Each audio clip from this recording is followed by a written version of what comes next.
Assalamualaikum warahmatullahi wabarakatuh. Bismillahirrahmanirrahim. Alhamdulillahi rabbil alamin. Wassalatu wassalamu ala rasulillah wa ala alihi wa ashabihi ajma'in. Alhamdulillah, kita sambung pengajian kitab kita Baharul Mazi jilid yang ke-18, bab sifat syurga, sifat neraka dan iman. Bab yang ketiga, bab majaa fi sifatil jannati wa na'imiha. Bab yang datang ia pada menyatakan hadis yang membicarakan sifat syurga dan nikmat syurga. Hadis yang kelima. Ketahuilah kiranya wahai saudaraku, bahawasanya bagi syurga itu ada beberapa nama dengan iktibar sifatnya, dan yang dinamakan dia dengan itu satu jua dengan iktibar zatnya. Baik, pertama sekali pengarang kitab mengatakan bahawa syurga itu mempunyai beberapa nama sesuai dengan sifat syurga itu dan sifat orang yang nak memasuki kepada syurga itu. Sebab itu ulama-ulama ada yang membahagikan beberapa bahagian syurga mengikut beberapa bahagian penghuni syurga.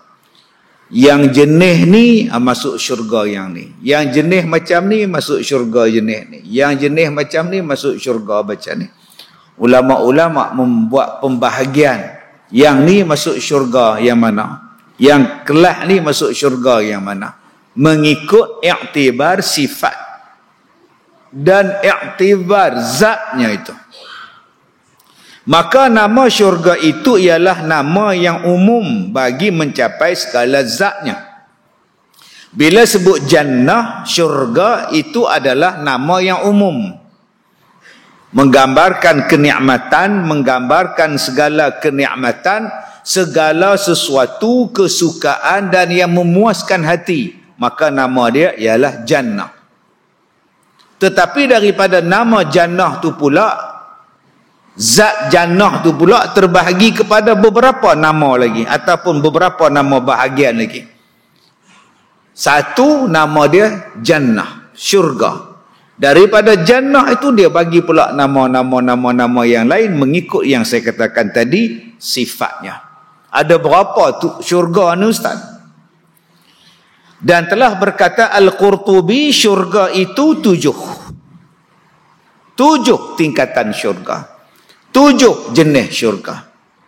Dan yang lebih tinggi darjatnya ialah Jannatu Adnin. Dan ia adalah tempat tinggal sekalian Rasul, sekalian syuhada, sekalian siddiqin. Yang paling tinggi sekali ialah syurga Jannatu Adnin. Siapa yang duduk di sini? Sekalian Nabi, sekalian Rasul, sekalian syuhada, sekalian siddiqin. Nombor 2 jatuh kepada Jannatul Firdaus. Dan ia adalah taman di tengah-tengah segala syurga yang lain, dan daripada syurga Adnin, dan ada yang lebih utamanya, kemudian diikuti oleh Jannatul Khuld, Jannatul Na'im, Jannatul Ma'wa, Darussalam dan Darul Muqamah. Itu adalah nama-nama syurga. Atas sekali kata Al-Qurtubi, syurga untuk para nabi dan rasul, syuhada dan siddiqin. Nama dia apa? Namanya Jannatul Adnin. Lepas tu mudah-mudahan kita dapat masuk yang ni. Nama dia apa? Jannatul Firdaus. Kemudian dia mai turun pula Jannatul Khud, Jannatul Na'im, Jannatul Ma'wa, Darussalam, kemudian Al-Muqamah. Nama-nama syurga. Itu bagi Al-Qurtubi. Dan setengah daripada ulama membahagikan syurga itu kepada 3 bahagian. Yang tadi kita sebut nama-nama syurga dan penghuni-penghuni syurga. Ada 7, kata Qurtubi. Tetapi ulama-ulama membahagikan syurga itu kepada 3 jenis atau kepada 3 bahagian. Bahagian yang pertama, syurga yang Allah tentukan yang dimasuki oleh budak-budak yang mati, yang tidak baligh, belum baligh, budak-budak, dan yang mati daripada kalangan ahlul fitrah. Maka mereka ini adalah syurga bahagian yang pertama. Budak-budak yang mati kecil, manusia yang mati kecil, yang tiada taklif, yang tidak akil, tidak baligh, yang ahlul fitrah, yang duduk di antara zaman, yang tidak diutuskan kepada mereka itu Rasul dan Nabi, misalnya belum sampai kepada mereka ajaran Rasul dan Nabi, kita panggil sebagai ahlul fitrah. Atau juga yang dihuni oleh orang-orang yang tak sempurna akal, yang Allah Ta'ala bagi kepada mereka ni ketika hidup di atas dunia ni tidak taklif. Maka golongan ini, golongan yang pertama, syurga yang dapat daripada ketentuan Tuhan. Untuk golongan yang pertama, siapa dia? Kalangan budak-budak yang mati belum ada akilnya, belum ada balighnya, orang yang mati sudah tidak ada taklif kepadanya, dan juga ahli fatrah, orang yang tidak sampai kepada dia pengetahuan agama, yang duduk dalam hutan tak campur dengan orang, dia seorang saja di situ, tak tahu apa benda pun contohnya, ataupun orang yang tak sampai kepadanya Rasul pada zaman itu, maka pada masa itu syurganya berada pada ketentuan daripada Allah. Syurga jenis yang pertama. Syurga jenis yang kedua, syurga pusakaan yang akan dicapai akan dia oleh tiap-tiap orang yang masuknya daripada orang mukmin. Alladzina yaritsunal firdaus, mereka akan mewarisi syurga firdaus. Maka di sini ulama-ulama sebut syurga pusaka, syurga pusakaan, waris. Disebut alladzina yaritsunal firdaus, golongan yang akan mewarisi syurga firdaus. Contohnya, maka siapakah yang akan masuk, yang akan mewarisi syurga ini? Yaitu orang-orang mukmin. Tempat yang ditentukan bagi ahli neraka, jikalau mereka ini masuk neraka dahulu, kemudian mereka dikeluarkan daripada neraka, dimasukkan ke dalam syurga. Ini adalah golongan yang kedua. Syurga yang ditentukan kepada orang yang beriman. Satu. Yang kedua, syurga ini diberikan kepada ahli-ahli neraka, yang dikeluarkan daripada neraka, dimasukkan di dalam syurga. Maka dia berada pada tingkatan yang kedua. Yang ketiga, muka surat 10. Abang jumpa tak muka surat 10? Baik. Yang ketiga, syurga al-a'mal. Syurga al-a'mal. Siapa dia? Yaitu tempat tinggal di situ yang dimasukkan ke dalam syurga orang-orang dengan sebab amalannya. Maka siapa ada ia lebih utama daripada orang lainnya, daripada segala kelebihan adalah baginya daripada syurga itu lebih banyaknya. Sama ada dia orang yang berkelebihan lain daripada yang dilebihkan, atau tiada ia lain daripada kelebihannya, maka mereka akan masuk pada syurga tingkatan yang ketiga, orang yang masuk syurga dengan amalan dia. Ada yang kata, Ustaz, bukan kita masuk syurga dengan rahmat Allah ke? Iyalah, memang dengan rahmat Allah, kasih sayang Allah. Tapi kalau tak ada amalan, nak dapat rahmat apa? Sebab ada yang kata kita ni terus buat amalan lah, tunggu rahmat Tuhan sudah lah. Tuhan nak turun rahmat apa pada hang mayang bedak? Berapa banyak ayat dalam Quran dia suruh kita buat ibadat. Wa basyiril ladzina amanu wa amilus solihat anna lahum jannatin tajri min tahtihal anhar. Buka ayat tu sudah. Berilah berita gembira kepada orang beriman dan beramal soleh, mereka itu akan masuk syurga. Allah sebut dalam Quran, beriman dan beramal soleh akan masuk syurga. Tetapi masuk syurga itu dengan rahmat daripada Allah, kasih belah daripada Allah. Nak kira nak masuk syurga dengan sebab semayang pukul 6.45 tu tuan Aish. Orang lain semayang awal, hang semayang sayup berapa? Orang lain baca Quran banyak, hang baca Quran sikit je. Orang lain umrah tiap-tiap hari, hang umrah setahun sekali. Orang lain lah sedekah tiap-tiap hari, hang sedekah sebulan pun susah. Tapi Allah nak bagi rahmat pada dia. Tetapi makin berat amalan dia, makin tinggi tingkatan syurga dia. Jadi tuan-tuan, kalau nak kira kita ni nak masuk syurga, Allah berat tuan. Nak sedekah sekupang pun susah. Nak sedekah RM1 tu pun susah. Pergi tengok bola tak apa. Dia teringin nak masuk syurga. Tapi pasal Allah ni maha penyayang pada kita, masuklah juga. Tetapi ada orang yang buat amalan sungguh-sungguh, daklah amalan dia banyak, Allah bagi rahmat pula pada dia, maka sudah pastilah tingkatan syurganya lagi tinggi daripada hak kita biasa ni. Jadi ada 3 tingkatan syurga. Pertama, syurga yang Allah Ta'ala bagi kepada ahli fitrah ataupun budak-budak yang mati kecil-kecil, nombor 1. Nombor 2, syurga yang Allah Ta'ala bagi kepada orang yang beriman, yang matinya masuk ke dalam neraka dan dikeluarkan daripada neraka, dimasukkan ke dalam syurga. Yang ketiga, syurga yang disediakan kepada orang yang berbuat amalan. Makin tinggi amalan dia, makin banyak amalan dia, makin tinggilah martabat dan makam syurganya.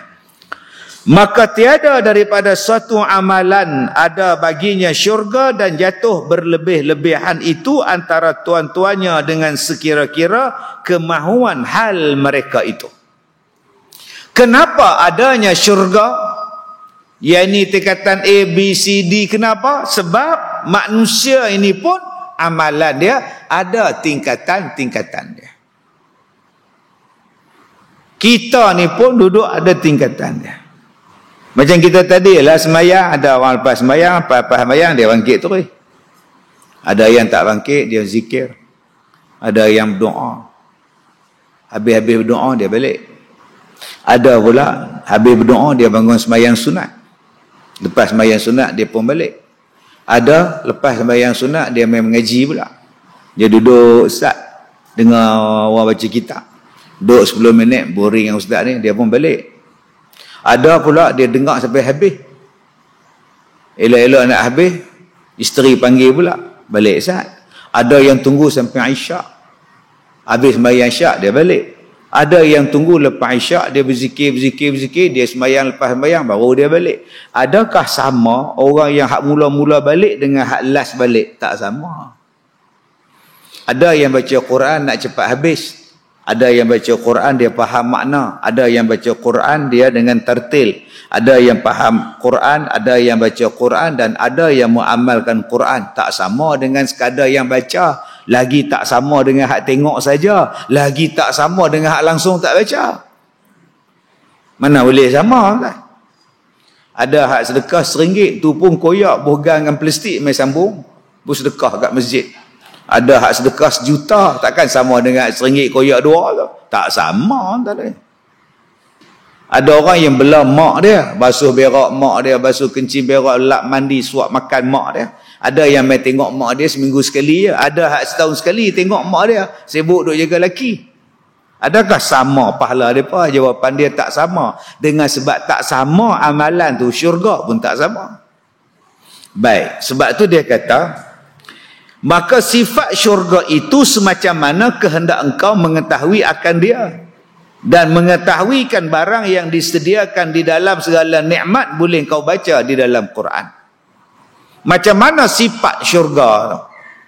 Macam mana sifat ahli syurga tu? Bacalah dalam Quran.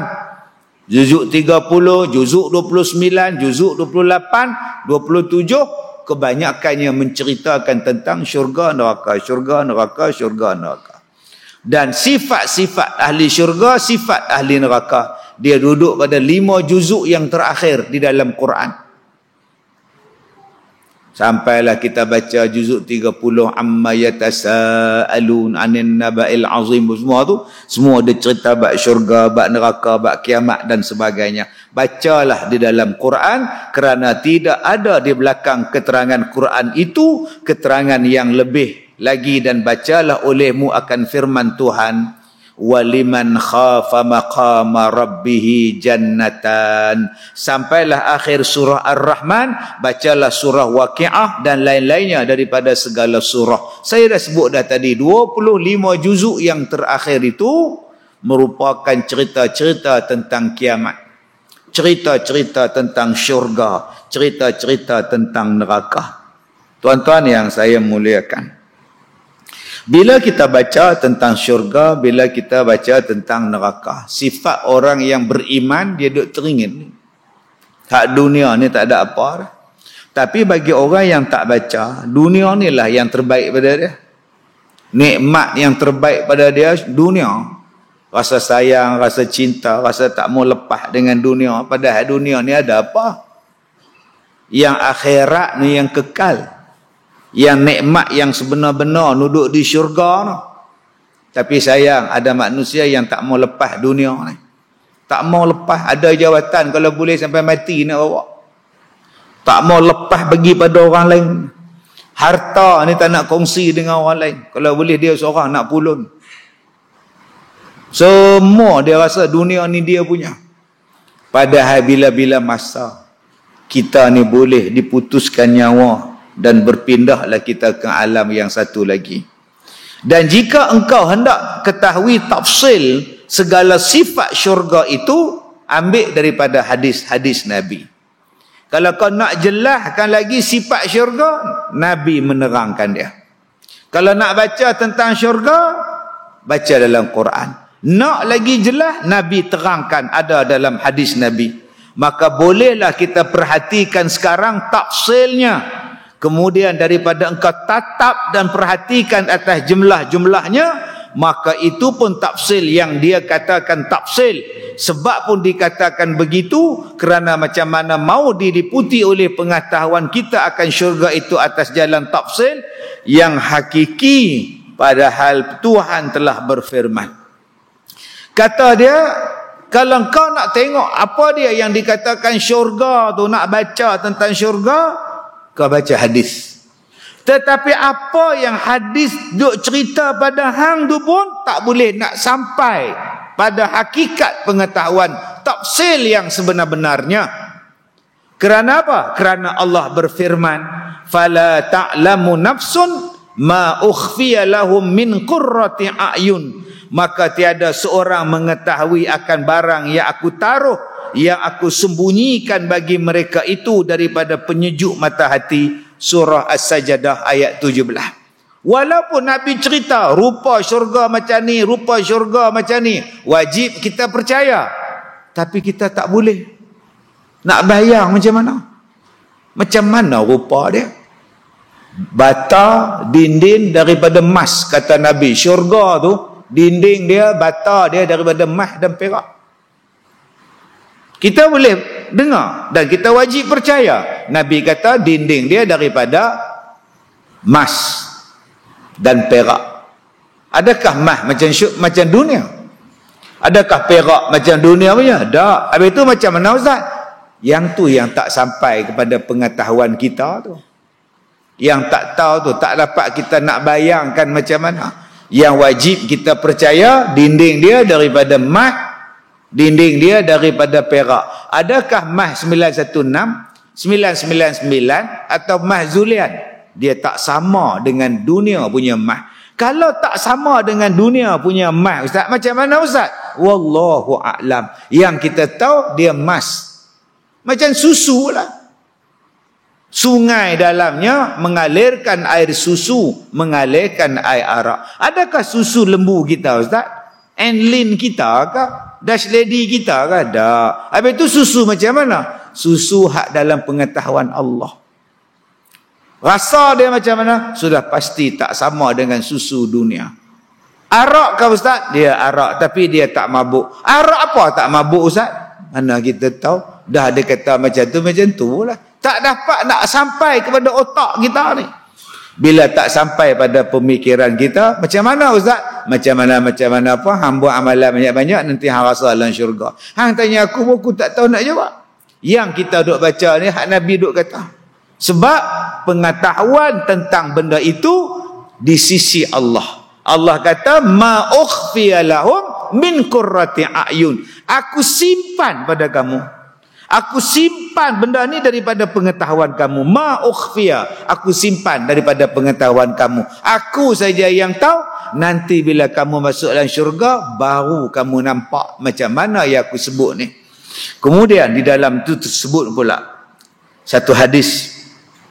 A'dadtu li'ibadis salihin ma la 'ainun ra'at wala udhunun sami'at wala khatara ala qalbi bashar. Telah aku sediakan bagi hambaku yang soleh sesuatu yang tidak pernah dilihat oleh mata, tidak pernah didengar oleh telinga, dan tidak pernah terlintas di dalam hati manusia.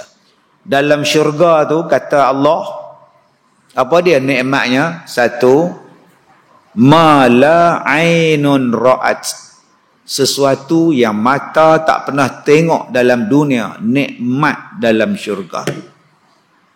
Apa Ustaz? Tak tahu. Dalam syurga ada janggut dah Ustaz. Oh, dia ni. Sebab saya dengar satu ceramah ustaz baru ni, dia kata siapa yang cukur janggut dosa. Lah, dosa. Siapa tak simpan janggut tu bid'ah. Masuk neraka kalau tak simpan janggut. Semua bid'ah belaka. Okey. Dalam syurga ada janggut.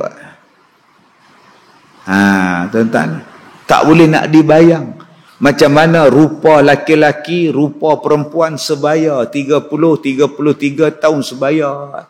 Tak boleh nak bayang. Segaknya sampai kata nampak segala tulang apa semua ni, nampak urat-urat ni. Kita ni kalau nampak urat, nampak segala daging sarap dalam dunia ni, kalau kita nampak kita lari, takut. Ni orang jenis apa ni, nampak segala benda ni, alien ke apa hang ni. Tapi hak dalam syurga tu nampak tu jadi lawa pula. Nampak tu jadi cantik. Yang ni yang tak pernah ditengok dengan mata. Yang kedua dia kata wala uzunun sami'at. Aku tak pernah dengar lagi nikmat macam ni. Waktu aku hidup ni aku tak pernah dengar adanya nikmat. Sekarang aku nampak nikmat tu. Kata Nabi lagi wala khatara ala qalbin bashar. Kata Allah dalam hadis qudsi, dan tak pernah terlintas dalam hati manusia adanya nikmat macam ni. Allah sediakan dia di dalam syurga. Maka yang disebutkan sifat-sifat syurga pada setengah ayat Quran dan hadis itu semata-mata memberitahu dan memberi peringatan jua. Yang Allah sebut dalam Quran, yang Nabi sebut dalam hadis, cuma Nabi nak bagi tahu macam mana nikmat itu, apa yang ada, macam mana nikmat itu.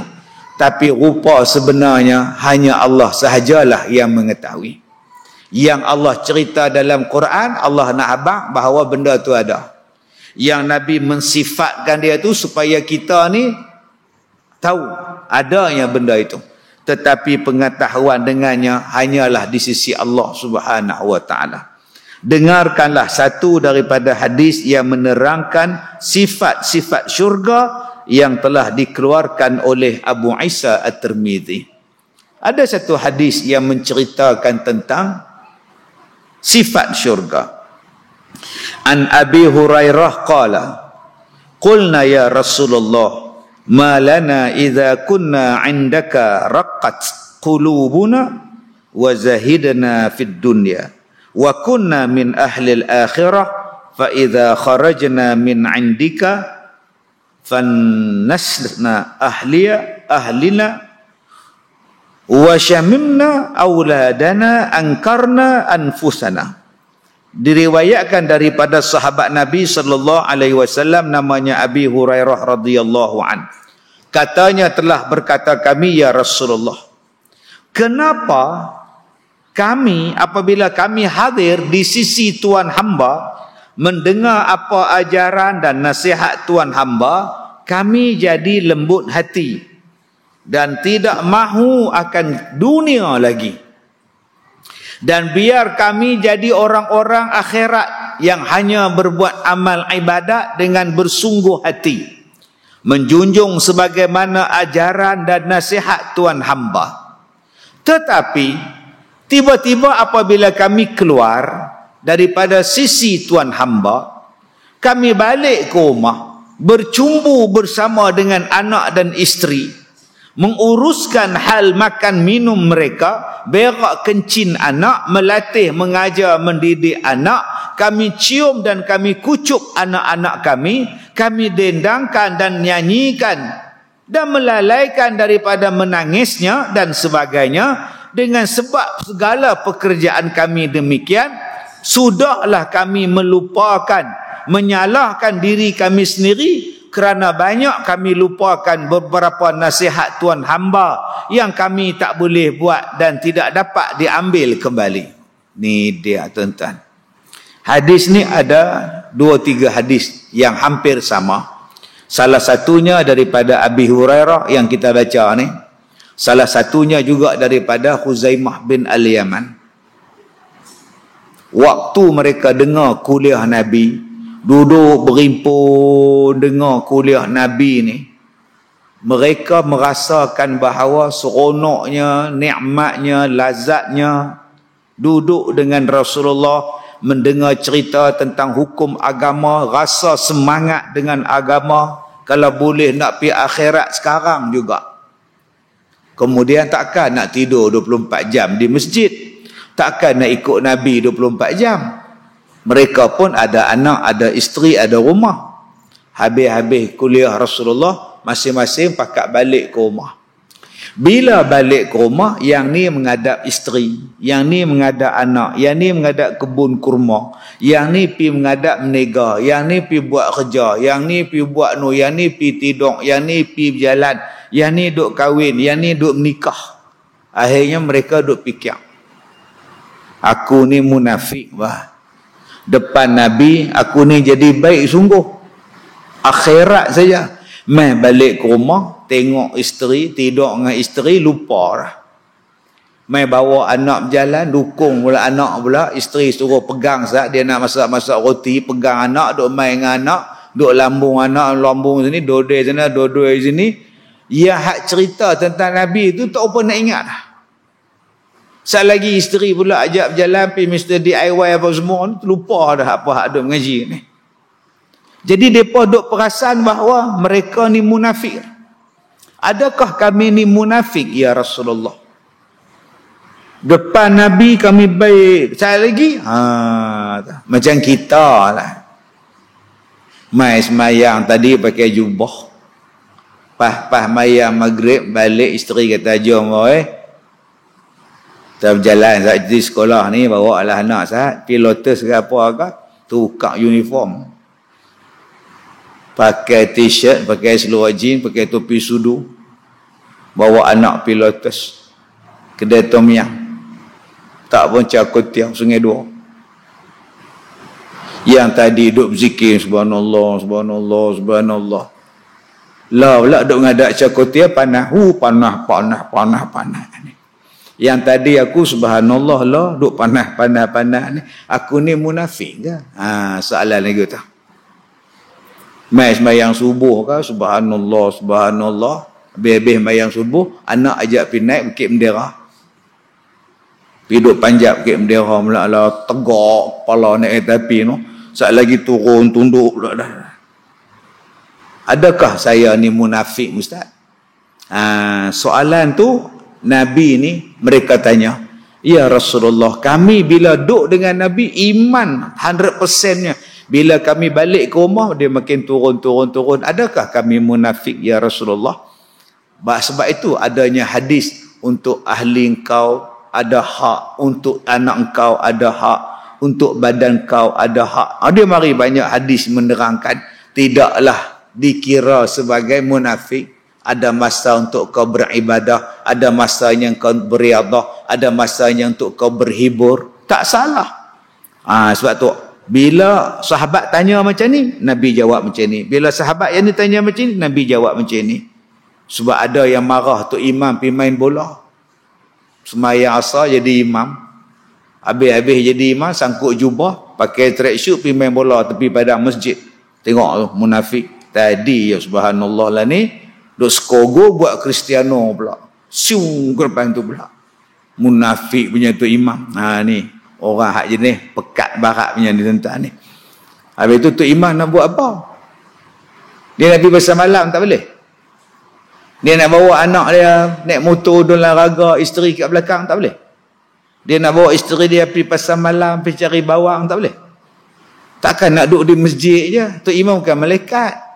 Dia pun ada hak juga untuk menikah, dia ada hak untuk berjalan, dia ada hak untuk bercuti. Bukan sah kata jadi imam tu hak duduk di masjid je. Riadah hang tasbih. Oi, sudah. Rehat hang baca Quran. Oi, teruk tu imam lagu tu. Tak beranak lah isteri dia. Baik. Kemudian, apakala didengar oleh Nabi akan mereka itu, Nabi berkata. Dia kata apa? Faqala Rasulullah sallallahu alaihi wasallam, "Law annakum takunun idza kharajtum min 'indi kuntum ala halikum. Zalika lazaratkumul malaikah fi buyutikum." Pak siapa yang hampa ni bila duduk di sisi aku, kata Nabi, yang hampa ni jadi tenang, jadi lembut hati, iman ni rasa habis meta. Pak siapa? Nabi sebut, jikalau bahawasanya sekalian kamu itu ada menjadi sekalian kamu, tak kala kamu keluar daripada sisi aku, atas hal kamu lembut hati dan menurut buat semua yang aku katakan, niscaya diziarah kamu oleh malaikat ke rumah kamu. Yang kamu rasa tenang tu pasal apa? Pasal bila duduk dalam majlis yang berilmu ni, majlis bersama dengan aku ni, malaikat duk mai. Malaikat memayungi kita, malaikat mendoakan kita. Sebab tu kita rasa tenang, rasa relax, lembut hati kan. Ni kelebihan berada dalam majlis ilmu. Tenang. Tu yang senang tidur. Kena dapat tiang pula, senang lena tidur. Dan malaikat tu pula akan mengiringi kamu sampai kamu balik rumah. Allahu Akbar. Saya banyak kali tuan-tuan ni balik pada ceramah, duk jumpa orang hak balik ceramah tu accident. Allah, sedih. Ada yang balik daripada ceramah saya, suami isteri, accident langgar di orang mabuk, putih kepala. Allahu Akbar. Mabuk laju tahu mana kan, pergi rempuh orang lelaki bini naik motor. Ada yang malam saya ceramah, malam tu dia mati, pagi besok mandi mayat, saya pergi mandi. Mandi pula dalam lori. Lori besar, mereka jadikan tempat mandi mayat. Bergerak mobile. Van mandi mayat secara mobile, bergerak. Senang, yang mana ada rumah flat, nak buat ke surau susah. Rumah masjid mereka tak ada tempat mandi mayat, surau tak ada tempat mandi mayat. Mandi dalam lori. Saya naik atas lori, saya tanya dia berapa galen air dalam lori dia, berapa orang boleh muat. Siap dengan kapan dalam lori tu, Masya Allah. Senang tuan-tuan. Kalau ada hak mati di lapangan, nak bawa balik ke masjid susah, nak bawa balik apa semua susah. Mandi di kubur. Mandi di kubur, kapan-kapan semayang, tanam terus. Tak payah nak usung pergi hulu ke hilir dah. Allahu Akbar. Semalam satu lagi. Saya ceramah semalam satu tempat, balik-balik tu accident dah. Motor. Dia pakai kem plekat lagi balik ceramah kita ni. Ada hak tak sempat pi, mati, kena langgar. Ada hak balik, keluar dalam surat khabar lagi. Tak sempat menghadiri ceramah Ustaz Kazim. Accident, meninggal. Keluar dalam paper pula, nama saya juga yang naik. Jadi tuan-tuan hak balik ni, berhati-hati lah. Ustaz kata malaikat duk iring dia. Elok malaikat duk iring dia. Mati dalam rahmat Allah. Sebab tu dia kata, malaikat tadi balik sampai ke rumah kamu, kamu rasa tenang. Walau la tuznibu laja Allah bi khalqin jadidin kayuznibu fayaghfiru lahum. Dan jikalau tiada berbuat dosa sekalian kamu, pasti Tuhan mendatangkan dengan makhluk yang baru supaya berdosa mereka itu dan minta ampun akan dosanya, maka diampun Tuhan bagi dosa mereka itu. Dia kata, Ustaz, kalaulah kita ni dah duduk dalam majlis ilmu, Allah ampunkan dosa kita. Malaikat pun doa pada Allah, minta supaya Allah ampunkan dosa kita. Kita ni dah tak ada dosa. Ya. Kemudian kita duk mari lagi majlis ilmu lah apa semua. Nak ampun dosa apa lagi, Ustaz? Dosa dah tak ada. Soalan tu. Dosa saya tak ada dah, Ustaz. Maka kata Nabi, kalau ada orang di sekeliling kamu yang berdosa, berkat daripada doa malaikat pada kamu, Allah ampunkan dosa kamu. Orang yang sekeliling kamu tu pun Allah ampunkan dosa. Pasal kamu ni dah tak ada dosa. Hak duk sekeliling dengan kita tu. Sebab tu tuan-tuan, kita ni tak baik. Kita ni tak baik. Berjiranlah dengan orang baik. Kita ni malas berzikir. Berjiranlah dengan orang yang rajin berzikir. Kita ni malas main sembahyang jemaah, carilah jiran kaki jemaah. Sebab orang macam ni Allah ampunkan dosa dia. Tiap kali dia berzikir, tiap kali dia baca Quran, tiap kali dia buat kebaikan, Allah ampunkan dosa dia. Lalah dia tak ada dosa. Tempiah keampunan tu dapat pada kita jiran-jiran ni. Sebab ada orang yang tak suka berjiran dengan orang kuat berzikir. Silap duduk sebelah pengurusi masjid. Macam mana aku main sewa sebelah rumah tu imam pula dah. Kacau betul. Nak buat karaoke pun payah kata. Lah, saya seronok tak jiran belakang rumah saya dia tak Islam, kiri kanan pun tak Islam, depan pun Ustaz tahu Nepal ke Vietnam Ustaz, senang saya nak karaoke ke apa, senang hang cakap. Hak belakang malaikat tak doa, hak kiri kanan malaikat tak bagi rahmat apa semua, hang duduk di celah-celah depa. Hang duduk di celah-celah depa, tengah-tengah depa.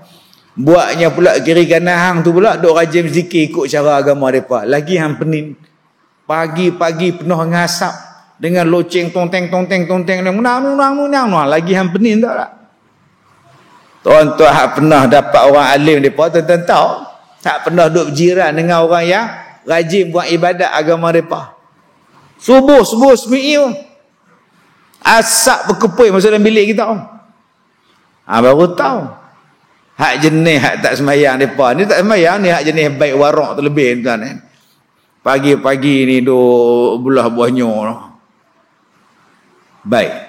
Kemudian masalah Tuhan menjadikan orang yang memperbuat dosa sebagai tersebut dalam sepotong hadis. Kerana jikalau tidak dijadikan Tuhan orang yang membuat dosa, nescaya tergendalalah pula sifat Tuhan yang bernama Ghufran. Kerana tidak terupanya Ghufran itu melainkan dengan adanya makhluk yang berbuat dosa. Baru ni saya pergi ceramah di satu tempat. Saya cerita, tuan-tuan bayarlah zakat. Zakat ni penghapus dosa. Zakat ni perintah Allah. Zakat ni memanjangkan umur. Zakat ni menyambung silaturahim. Bangun satu laki-laki, saya ada soalan. Ya, bukankah kita di alam rahim, Allah dah tentukan jodoh, Allah dah tentukan ajal, Allah dah tentukan mati, Allah dah tentukan rezeki. So, kenapa kita nak kena bagi zakat dekat dia? Sedangkan Allah dah tentukan dia, rezeki dia sejak daripada alam roh. Buat apa kita sibuk nak bagi zakat kat dia? Kalau tuan-tuan jadi saya, tuan-tuan nak jawab apa? Saya tengok dia ni soalan apa, aku pun tak faham dia tanya apa.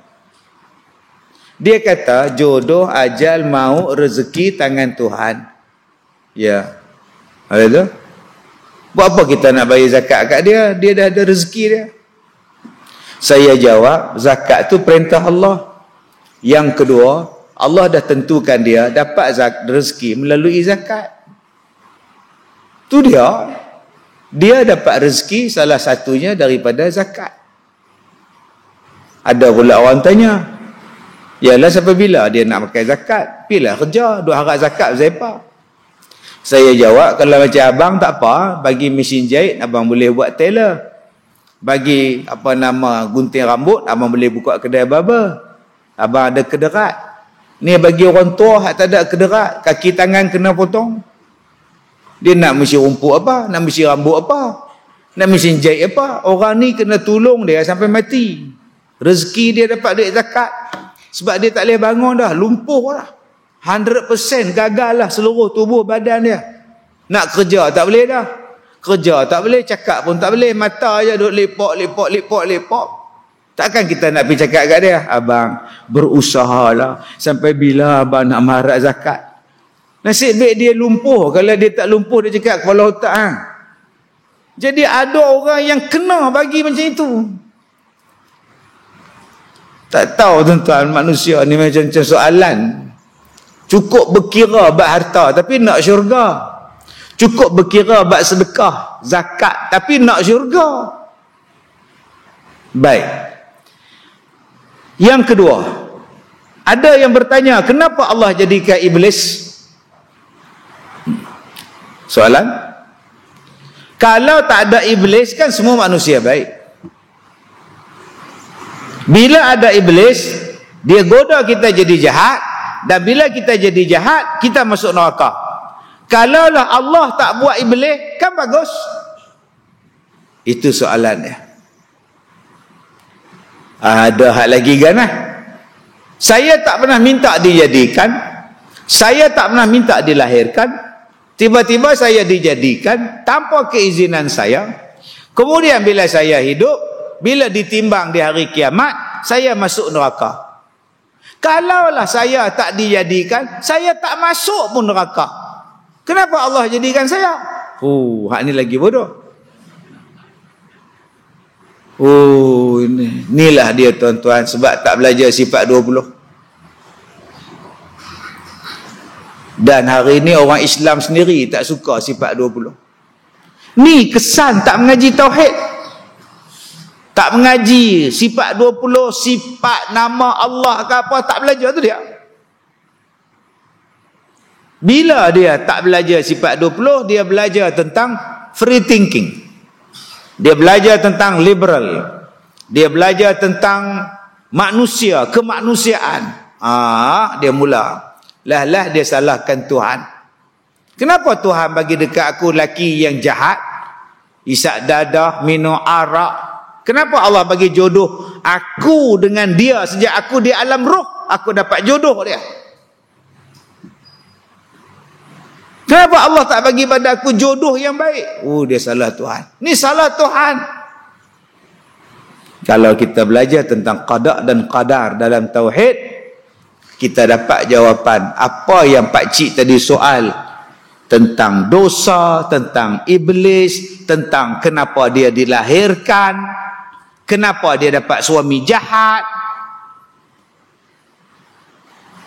Dan di sini dia tanya, kenapa Allah biarkan orang berbuat dosa? Kalaulah dosa tu tak ada, arak tak ada, apa pun tak ada, semua baik Ustaz. Ada satu sifat Tuhan. Dia jawab di sini, ada satu sifat Tuhan. Nama dia Ghufran, Ghafurur Rahim. Allah tu Maha Pengampun. Kalaulah tak ada dosa, Allah nak ampun apa? Sifat pada Allah tu ialah Maha Pengampun. Kalau dosa tak ada, Allah nak ampun apa? Sebab tu dosa mesti ada. Allah dengan maha sifat pengampun dan pemurah dia, maka Allah ampunkan kita. Sebab tu berkali-kali sebut, dosa itu ada. Yang Allah nak tengok siapa yang nak minta ampun. Dah. Saya berdosa, tuan-tuan pun berdosa. Dosa duk ingatlah dosa kita. Yang Allah duk tunggu kita, siapa yang nak minta ampun? Aku berikan keampunan. Selesai masalah. Tetapi janganlah permudah-mudahkan dosa. Itu saja. 1. 2. Kita semua ni bukan baik. Kita semua ni bukan baik. Saya pun tak baik. Tapi Allah simpan jahat kita tu. Allah tutup jahat kita. Tak bagi orang tahu. Kalaulah orang tahu, mampu kita. Kita ni bukan baik pun. Tapi pasal Tuhan simpan. Tuhan simpan jahat kita. Ada orang yang selalu tampar isteri dia. Tapi di pejabat baik. Ada orang yang selalu smackdown suami dia. Adik-beradik John Cena, isteri dia. Sebelum dia smackdown, dia buat kat lelaki dia macam tu. Tapi main masjid telekung. Tasbih ni panjang jela. Ada orang jelin mak dia. Jegi mata kat mak dia, jelin pula. Amboi. Tapi depan orang ramai, sopannya. Ada orang tuan-tuan, depan anak-anak cengeng, jentik telinga, ketuk kepala, cubit, sepak, cucuh api okok semua dah. Tapi pi kenuri, sopan. Pasal apa? Pasal Allah tutup hak jahat kita. Allah tunggu bila hang nak taubat. 1. 3. Maka bila Allah dah tutup aib kita, apa yang perlu kita buat? Taubat. Yang keempat, bila dah taubat, janganlah buka aib kita. Ni buat ceramah pula. Kisah saya yang silam. Tak payah. Saya dulu. Yang dulu-dulu tu sudah. Allah dah ampunkan hang. Sudahlah. Tuan-tuan yang saya muliakan, ada manusia jahat dan Allah izinkan dia buat jahat. Maksud Allah izin tu bukan Allah kata pilih buat, bukan. Izin tu maknanya dia buat, jadi pula tu. Kenapa Allah tak bagi dia, Ustaz, jangan jadi Ustaz? Kenapa jadi juga? Ada benda lain Allah nak bagi. Sabar saklo. Apa dia buat? Dia robohkan masjid. Dia jadi kepala merobohkan masjid. Ada satu tempat ni tuan-tuan di dunia ni. Masjid tu masjid lama dah, beratus-ratus tahun. Mai pelampau agama lain kata tu tapak kuil depa punya, tokong dewa depa punya. Buat gerakan, jom kita robohkan masjid, jom kita roboh masjid. Orang Islam pula tak ramai, minoriti, tak boleh kata apa. Mai pok-pok ni bawa segala kapak, bawa segala kayu, bawa segala pi roboh masjid.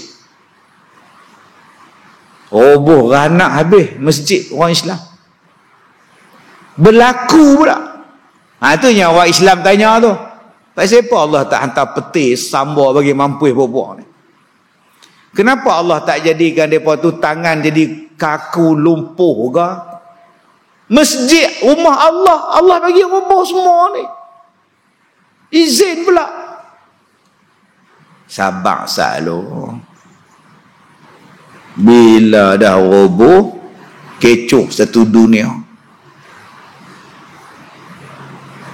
Akhirnya timbul ketakutan kepada kepala dia yang duk roboh tu. Balik ke rumah, ayah dia marah, keluarga dia marah. Hang ni, dia main. Walaupun keluarga tu bukan Islam, tapi mak pak dia tak setuju anak dia jadi kepala merobohkan masjid. Jadi pelampau agama ni. Mak pak halau dia. Orang pakat kutuk dia, ada hak sanjung-sanjung lah, tapi dia timbul takut. Nyorok, dia takut, hati tak tenang, tak boleh tidur, tak boleh keluar rumah, jadi takut. Dia pantang tengok orang menjanggut. Dia takut. Berbulan-bulan dia takut. Balik ke rumah, lagi sekali keluarga marah dia, pak dia mati pula. Hang punya pak saya, pak susah hati, pak mati pula. Beramboi hang, beramboi lagi sekali. Dia tak tahu nak pergi mana entah. Rasa bersalah ni tak tahu nak abang. Jumpa dengan geng dia AJK yang sama-sama merobohkan masjid. Dia kata, mak macam mana mak? Aku ni lah. Kata mak aku dah Islam. Hang yang geng aku ambil kapak sama-sama pergi roboh masjid, hang masuk Islam lah. Ya. Aku pun macam hang. Papa aku roboh masjid tu, jiwa aku tak tenang. Aku jumpa dengan Maulana. Aku jumpa dia, minta nasihat dia. Lah ni aku tenang lah. Aku dah Islam. Kalau anak jumpa dengan Syekh tu, pergi jumpa Syekh tu. Syekh Maulana tu kata apa kat dia? Tak apa. Hang robohkan satu masjid. Lepas ni hang buat lagi ratus-ratus masjid. Hang roboh satu, tak apa. Hang ganti balik masjid yang lain. Syekh ni tak marah, tak kutuk, tak maki, tak boikot, tak kata apa. Cuba kita jadi syekh tu tengok. Maulana tu. Celaka, haram jadah. Laknatlah tahang. Sama petihlah tahang. Kita kalau tak geng dengan kita, maki siang malam. Tambah kalau tak pangkah kita, lagi maki. Siap boikot kuliah dia. Hak Syekh tadi kata tak. Aku nak marah apa, hang dah jadi dah. Lah ni hang duk lah sini. Duk sini. Tak Islam. Maulana kata duk sini. Ngaji dengan aku. Beberapa bulan duduk dengan Maulana ni. Masuk Islam hamba Allah.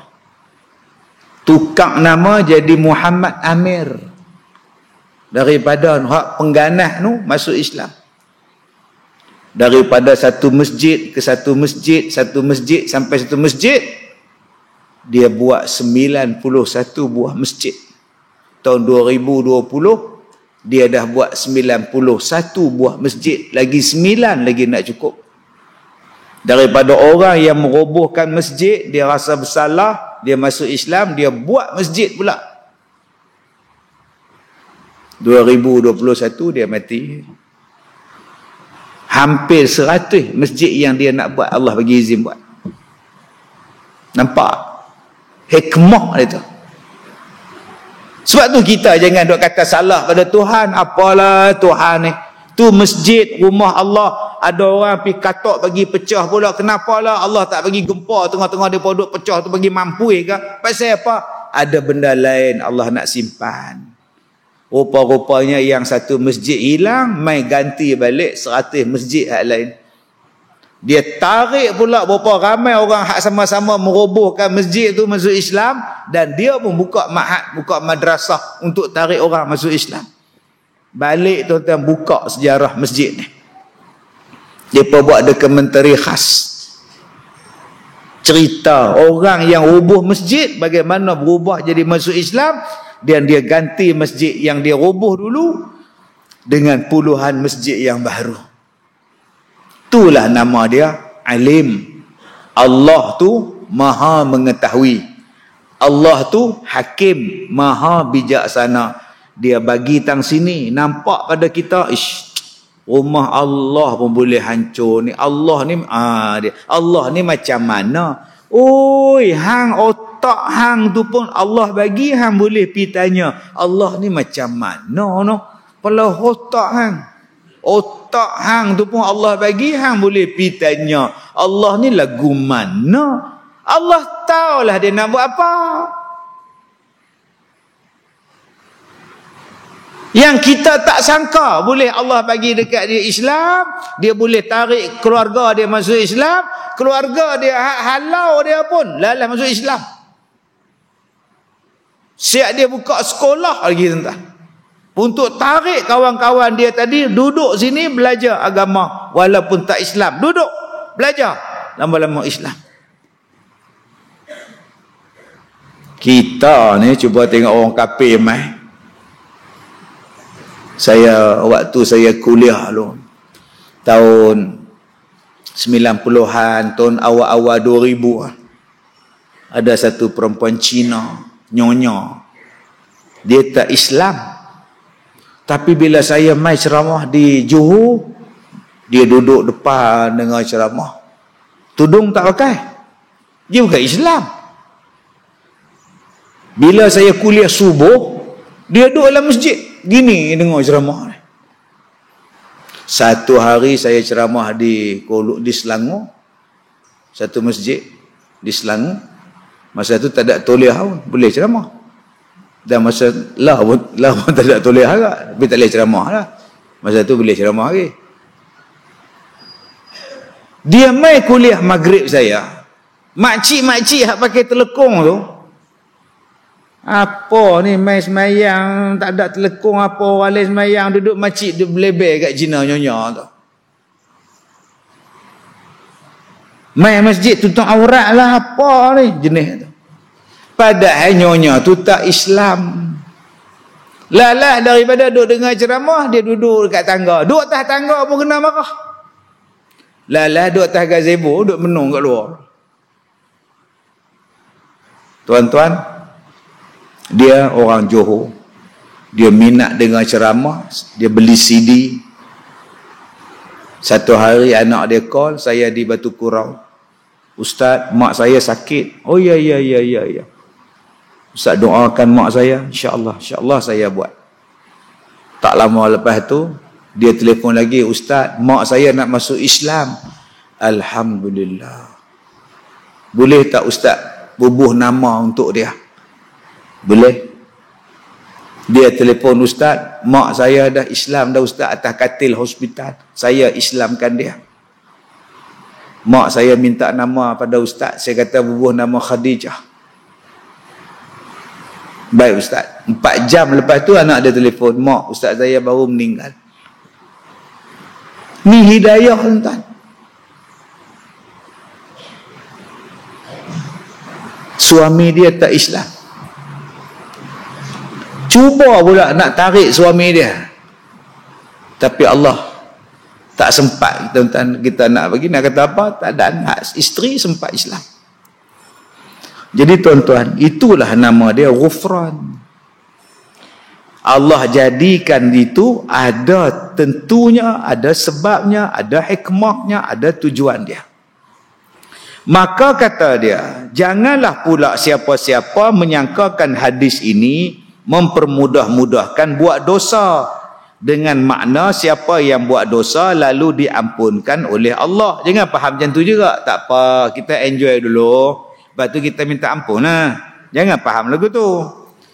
Dan kata dia, bahkan hadis ini menerangkan dan memberitahu akan jikalau sekiranya sekalian kamu, hai sahabat Nabi, tidak berbuat dosa, pasti juga Tuhan jadikan makhluk yang berbuat dosa itu supaya zahir sifat Tuhan yang bernama Ghufran, Maka apabila taubat orang salah itu, zahirlah Tuhan itu sifatnya yang menerima taubat. Tidaklah maknanya hadis itu menyuruh berbuat dosa dan menggalakkan berbuat dosa, bukan. Tapi kenapa dosa ada orang buat? Sebab Allah tu Maha Pengampun. Kau carilah keampunan Tuhan, Allah bagi. Dan kadang-kadang keampunan Tuhan yang bagi itu sangat dahsyat. Ada yang baca Quran, yang menghina Nabi Muhammad, yang menulis kartun gambar Nabi Muhammad, aksiden tuan-tuan, mati terbakar, rentung mayat dah. Lepas hina Quran, hina Nabi Muhammad, terlibat dengan kemalangan, terbakar dah. Orang tu ambil gambar video duduk terbakar dalam kereta tu. Kita tengok mengeri. Ada orang yang baca Quran di Sweden, di Denmark, sekarang masuk Islam. Dulu duk pegang Quran, duk baca Quran. Sekarang Denmark dah mengetatkan balik penghinaan terhadap agama lain. Dulu Denmark tu dia menghapuskan akta melarang menghina agama. Akta tu dihapuskan. Sekarang buat balik. Sebab orang dah mula membaca Quran. Bila makin baca Quran, makin orang kaji Quran. Orang yang tak pernah dengar tentang Quran, Mak Saleh tak pernah dengar Quran ni, depa ni baca apa? Dia secara tak langsung dia promosi. Baca Quran baca. Mak Saleh ni bukan macam kita, tuan-tuan oi. Depa tu nampak pandai, pak saya cakap orang putih. Padahal ada je 5 pun tak lepas. Depa bukan mengaji macam kita. Kita di sekolah rendah tu, pelajaran dah je 3, tingkatan 3 punya tu, pelajaran tu. Budak hak dah je 6 sekolah kita tu, kebat semuanya ada tu. Soalan dah je 1, tapi soalan belajar dah je 1, soalan dah je 4 je 3 macam. Kita pun penin. Zul beli nasi lemak RM1. Baki yang dia dapat 20 sen. Dia bagi dekat Cik Limah 40 sen. Sepatutnya Zaki berapa dapat? Kita pun tak tahu soalan tu. Kebak sungguh tak boleh. Ni tanya bab apa tau? Budak dah je 1 tanya lagu tu. Kita pun hak tua-tua bangka pun pening. Mereka bukan tahu Quran ke apa kan? Bila dia orang punya pelampau baca Quran, orang kampung mereka ni, orang pekan mereka ni duk, dia ni bakar apa? Yang orang Islam duk marah kan bakar apa? Lalah mereka beli Quran tu duk baca. Oh ni dia Quran. Lagi orang cari Quran. Nampak tak? Kita duk kata orang ni bakar Quran, pasal apalah Tuhan tak bagi dia terbakar sekali. Dia duk bakar Quran buat secara langsung tu. Kenapalah tanah tu tak tenggelamkan dia macam cerita isi neraka. Tuan-tuan tengok cerita isi neraka tahun 61. Saleh Kamil kena tenggelam dengan tanah. Hak tu nak tenggelam, lepas-lepas dia lawan mak dia lawan Tuhan. Terbelah tanah, dia turun. Tolong mak, ampunkan aku mak, kata dia. Tu Saleh Kamil tu. Kita pun kalau boleh hak bakar Quran di Sweden tu tenggelam lagu tu. Tapi Tuhan tak bagilah ustaz. Adalah sebab lain. Bila tengok-tengok setahun lepas tu, 2 tahun lepas tu, hak bakar tu pun masuk Islam, geng hak bakar tu pun masuk Islam, ramai pula orang duk kaji Quran, banyak pula masjid buka di sana. Nampak tak Tuhan bagi kita? Sebab tu tuan-tuan, kita ni kena sabar, pandang baik. Ada benda lain yang Tuhan nak bagi pada kita. Qala qultu ya Rasulullah mimman khulqal khalq? Qala minal ma'. Kata Abu Hurairah, telah berkata aku kepada Nabi, ya Rasulullah, daripada apakah dijadikan makhluk? Yakni sekalian yang bernyawa. Jawab Nabi, dijadikan daripada air.